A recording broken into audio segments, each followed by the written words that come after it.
देखिए, महाराष्ट्र में हो या देश में एक पैटर्न दिख रहा है हमको कि महाराष्ट्र के अंदर बीजेपी और ये समाजवादी के जो नेता एमएलए है, इनके बीच में संगा मलबरी का गेम चल रहा है, नुरा कुश्ती चल रही है।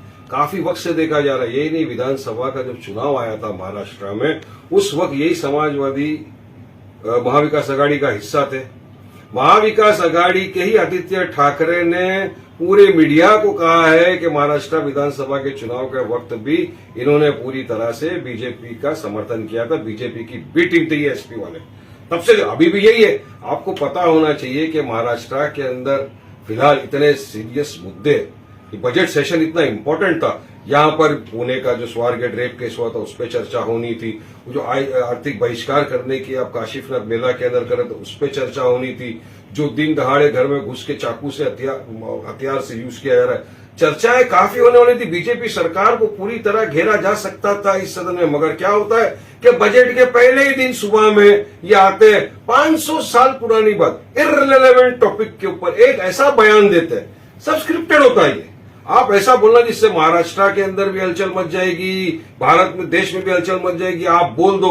क्योंकि मैं तो आपके माध्यम से सुनता हूं सबके भाई, आप कुछ वो ईडी के भी मसले हैं इनके, तो वो सब भी बचाने के लिए अपने आप को पूरी कौम को कटघरे में खड़ा कर दिया।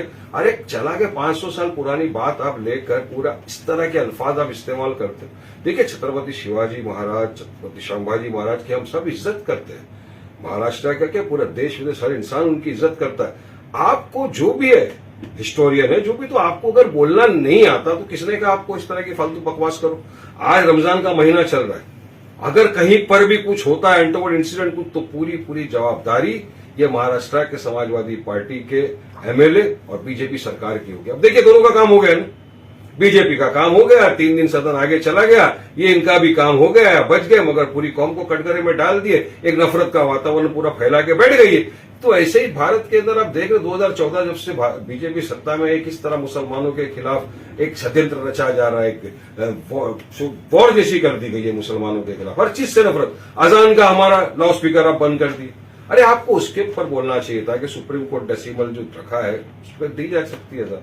आपने सारे मुद्दों से पूरा फायदा बीजेपी को आपने पहुंचा दिया। आप पूरे के पूरे बीजेपी की बी टीम हो, ये पूरा सिद्ध हो गया, 200% कंफर्म हो गया। हम तो पहले भी बोलते थे, और आज मैं समझता हूं कि भारतीय मुसलमान कोई भी इनके बयान का जरा भी समर्थन नहीं करता, बल्कि सब मुझे तो फोन करके बोल रहे वारिस भाई क्यों इस तरह की बकवास करने की क्या जरूरत, विकास का मुद्दा उठाना था, डेवलपमेंट की बात करना था, लॉ एंड ऑर्डर सिचुएशन जो महाराष्ट्र में बिगड़ता जा रहा है उस पर सरकार को घेरना था, आपको सवाल करना था। ये सारी चीज में आपने सरकार को फायदा पहुंचा दिया, तो ये तो आपके फायदे के लिए आपने पूरा काम कर दिया बीजेपी का। But sir, Congress is somewhere dragging you also के एआईएमआईएम जो सेंटर में काम करता है मोदी जी के लिए, वही अबू आजमी जी महाराष्ट्र में काम कर रहे हैं। देखिए, ये कांग्रेस को है ना, सेल्फ इंट्रोस्पेक्शन कभी नहीं करती, खुद के गिरेबान में कभी नहीं झांकती, खुद के फेलियर को छुपाने के लिए सबसे सॉफ्ट टारगेट वो बना देती है हमको। हम तो पूछेंगे ना, हमने कहा कितना लड़े हम, बच्चा दिल्ली का भी चुनाव आया, हम लोग 2 सीट पे लड़े, आप क्यों पूरा सुपड़ा साफ हो गया? हम हरियाणा में नहीं लड़े, तो हम इतनी सारी जगहों पे नहीं लड़ते, ये हार जाते हैं, मगर खुद की नाकामी को नहीं एक्सेप्ट करते तो इल्जाम सीधा लगा देते, हमको कोई फर्क नहीं पड़ता। यही कांग्रेस इनके साथ थी महाराष्ट्र के अंदर विधानसभा चुनाव में। क्या हुआ? पूरी तरह से कांग्रेस के कैंडिडेट के सामने समाजवादी पार्टी ने अपना कैंडिडेट खड़ा किया, कांग्रेस का हिस्सा होते हुए, महाविकास आघाड़ी का हिस्सा होते हुए खड़ा किया, और पूरा बीजेपी को उन्होंने सपोर्ट किया। तब क्यों खामोश था कांग्रेस? नहीं बोलते। इसीलिए ये जो तथाकथित सेक्युलर पार्टी अपने आप को बोलते हैं ना, ये खुद को बचाने के लिए, खुद की नाकामयाबी छुपाने के लिए पूरा टुकड़ा हमारे सर पे डालते हैं। डालो, कोई फर्क नहीं पड़ता, देश जनता सब जानती हकीकत क्या है। सर, कल रेजिग्नेशन हुआ है धनंजय मुंडे जी का, एंड समवेयर आफ्टर दैट ये स्टेटमेंट कहीं हाईलाइट हो रहा है Abu Azmi, so something is connected with each other. दाल में काला नहीं है, पूरी दाल काली है। मैं सबको बता रहा हूं ना कि ये संगा मलबारी, नूरा कुश्ती का एक गेम चल रहा है यहाँ पे, और उनके अंदर उनको मिल गया उनका मेन साथी बीजेपी को, समाजवादी पार्टी का ये नेता, ये एमएलए, ये मिल गया है इनको, उनको पता है कुछ भी बोल देगा, इसको बराबर स्क्रिप्ट करके दो, उसने कर दिया उनका काम। अब अपना काम बनता, भाड़ में जाए जनता वाला हिसाब हो गया। आज ये दोनों की इस तरह की हरकतों का खामियाजा भुगत रही है महाराष्ट्र की जनता। भुगत रहा है वो वोटर जिनने विश्वास के साथ भरोसे के साथ इनको वोट दिया था। आज वोटर सवाल करेगा मैंने आपको वोट किया था, क्या असेंबली में जाओ हमारे मुद्दों का हल निकालो। आप तो असेंबली के अंदर भी नहीं गए, आप तो सस्पेंड हो गए, इस तरह की बकवास करने लग गए। आप तो जाकर क्या लेना देना है यहाँ पर औरंगजेब से, हुमायूं या उससे, बाबर से? 500 साल पुरानी बात को आप निकाल के क्यों आप वातावरण खराब किया आपने?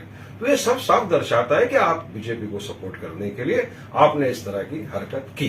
सर एक आखिरी सवाल, जब सीएम की प्रेस कॉन्फ्रेंस हुई थी सेशन से एक पहले दिन, उन्होंने कहा था कि हम इसलिए 21 दिन का सेशन रख रहे हैं क्योंकि उनको अच्छे डिस्कशंस चाहिए, हमें कोई भी टॉपिक पर डाइवर्ट नहीं करना है। ये तो पूरा डाइवर्ट कर दिया ना।